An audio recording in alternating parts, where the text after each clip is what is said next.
Hello बच्चों, let's see the question. The question is we have 7 bromo 135 cycloheptatriene exist as ionic species in aqueous solution, while 5 bromo 1,3 cyclopentadiene doesn't ionize even in presence of Ag2 positive aqueous. So let's have a look first of all on the key concept that we have to use in this question. So जो हमारा की concept use होने जा रहा है इस question में वो यूज होगा एरोमेटिसिटी.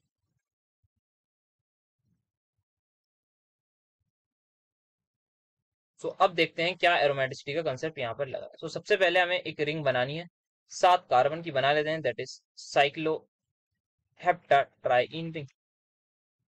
सो अगर इसको मैं ड्रॉ करूं, सो यहाँ पर ये बना ली.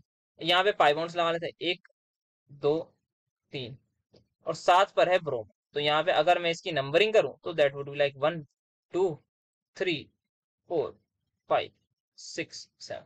तो 7 पर है ब्रोमो, 1 पर पाई बॉन्ड, 3 पर पाई बॉन्ड, 5 पर पाई बॉन्ड, साइक्लिक रिंग, साइक्लोहेप्टाट्राईन. इन्होंने बोला है ये एग्जिस्ट करता है एज आयनिक कंपाउंड अगर मैं इसको एक्वस सॉल्यूशन में रख दूं. तो आयनिक कंपाउंड किस तरीके से एग्जिस्ट करेगा उसका आयनिक कंपाउंड पहले ड्रॉ कर लेते हैं, फिर समझेंगे चीजों को.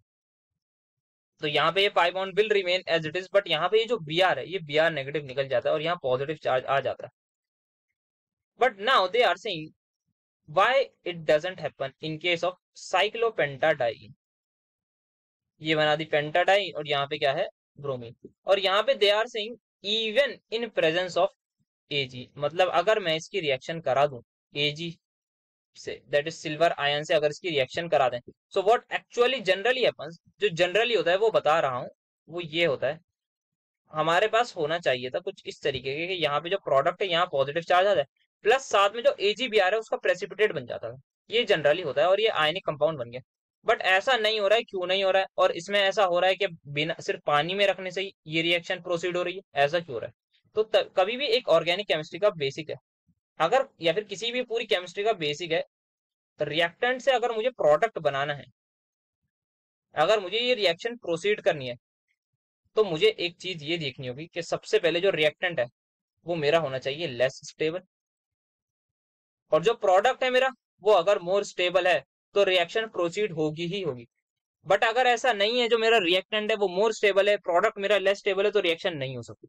तो वी हैव टू सी कि जो रिएक्टेंट है वो क्या लेस स्टेबल है और product as compare to reactant more stable होना चाहिए. तो रिएक्टिविटी पर बात करती है. अब आइए देखते हैं रिएक्टिविटी हमारे पास. सो यहाँ पे एक सिंपल एक कंपाउंड है, ठीक है. यहाँ पे ये जो कंपाउंड है, इस कंपाउंड में एक बहुत ही ज्यादा स्पेशल बात है. सो वो स्पेशलिटी को आइए पहचानते हैं. यहाँ पे 1 2 3 4 5 6, तो यहाँ पे 6 पाई इलेक्ट्रॉन्स, मतलब 6 ऐसे इलेक्ट्रॉन जो पाई बॉन्ड में, ठीक है. यहाँ पे जितने भी कार्बन है सारे के सारे कार्बन sp2 हाइब्रिडाइज है. ऑल कार्बन मेरे sp2 हाइब्रिडाइज है. वी कैन क्लियरली चेक यहाँ पे सभी की हाइब्रिडाइजेशन. ये sp2 ये sp2, ये कार्बोकेटाइन हमारा sp2 होता है, ठीक है. और यहाँ पे जो रेजोनेंस है वो पूरी रिंग में, तो इसको मैं कहता हूँ कंप्लीट कॉन्जुगेशन, ठीक है. ये क्या है? Complete conjugation. नाउ ये हमने देख लिया. अब इस वाले अगर कंपाउंड में देखें, यहाँ पे जो हमारा बनना चाहिए था जो नहीं बन रहा, क्यों नहीं बन रहा उसका रीजन देखते हैं. तो यहाँ पे देखते हैं सबसे पहले पाई इलेक्ट्रॉन्स कितने. तो यहाँ पे हमारे पास 4 पाई इलेक्ट्रॉन आ रहे हैं, तो this is my 4 pi electron है, okay. Then further I can clearly से जितने भी कार्बन है वो सारे के सारे sp2 हाइब्रिडाइज है, ठीक है. All sp2 hybridise. और यहाँ पे मैं क्लियरली एक और चीज देख सकता हूँ, यहाँ पूरी रिंग में रेजोनेंस प्रेजेंट है. ये रेजोनेंस, यहाँ पे रेजोनेंस हो रही है, तो उसको हम कहते हैं कंप्लीट कॉन्जुगेशन. तो यहाँ पे हमारे पास जो पूरी रिंग है उस पूरी रिंग में रेजोनेंस मौजूद है. तो यहाँ पे रेजोनेंस प्रेजेंट है पूरी रिंग में, ठीक है. तो इसका मतलब क्या है? Complete conjugation. तो एक और पॉइंट लिख लेते हैं, कंप्लीट कॉन्जुगेशन. अब यहाँ पे जो डिफरेंस आ रहा है इस वाले कंपाउंड में और प्रीवियस वाले कंपाउंड में, वो सिर्फ और सिर्फ नंबर ऑफ इलेक्ट्रॉन्स का आ रहा है. और यही जो नंबर ऑफ इलेक्ट्रॉन्स का हमारे पास जो डिफरेंस है, यही हमारे पास आ जाता है हक्कल्स रूल. यहाँ पर हक्कल्स रूल्स की कंडीशन हमारे पास होती है कि एक तो सारे कार्बन sp2 हाइब्रिडाइज हो और हमारे पास जो है कंप्लीट कॉन्जुगेशन हो. साथ में जो चीज हो, अगर हमारे पास कोई भी ऐसा कंपाउंड है जो इस रूल को फॉलो कर रहा है, 4n + 2 पाई इलेक्ट्रॉन. यहाँ n क्या है? n हमारे पास n की वैल्यू आप कुछ भी ले सकते हैं. आप या तो 1 ले लो, 2 ले लो, सॉरी 0 से ले सकते हैं. 0 ले लो, 1 ले लो, 2 ले लो, इन ये कोई भी इंटीग्रल वैल्यू ले सकते हैं। ऐसे कंपाउंड जो ये चीज फॉलो करते हैं उसको हम कहते हैं aromatic compound and they are extremely stable. Aromatic ऐसा कंपाउंड। वेयर एज अगर ऐसा केस नहीं है और कुछ उल्टा केस है, दैट इज जो इलेक्ट्रॉन हमारे पास हो रहे हैं वो है 4 pi electrons, sorry 4 n pi electrons, 4 n pi electrons, 4 n pi electron. Where n की वैल्यू जो है यहाँ पे 1 से शुरू होती है, 1 से लेके आप कुछ भी डाल लीजिए।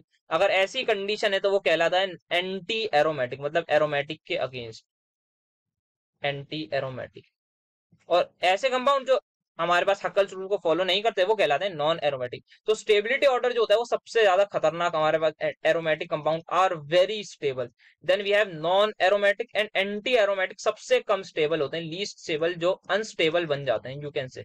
ये है हमारे पास एंटी एरोमेटिक। अब यहाँ पे ये जो 6 पाई इलेक्ट्रॉन है, क्या ये हकल्स रूल फॉलो कर रहा है? यस, बिल्कुल कर रहा है। यहाँ पे 4n+2 में अगर मैं n की वैल्यू निकालना चाहूँ तो यहाँ n की वैल्यू अगर मैं 1 पुट करूंगा तो ये 4n+2 वाले पाई इलेक्ट्रॉन के रूल को, हकल्स रूल को फॉलो कर रहा है, और ये मेरा कंपाउंड बन जाएगा एरोमेटिक। तो इनिशियली क्या था कंपाउंड? इनिशियली था ये नॉन एरोमेटिक। यहाँ पे आप देख सकते हैं, यहाँ पे ये कार्बन sp3 हाइब्रिडाइज है और यहाँ पे हकल्स रूल फॉलो नहीं हो रहा है, तो ये है मेरे पास नॉन एरोमेटिक।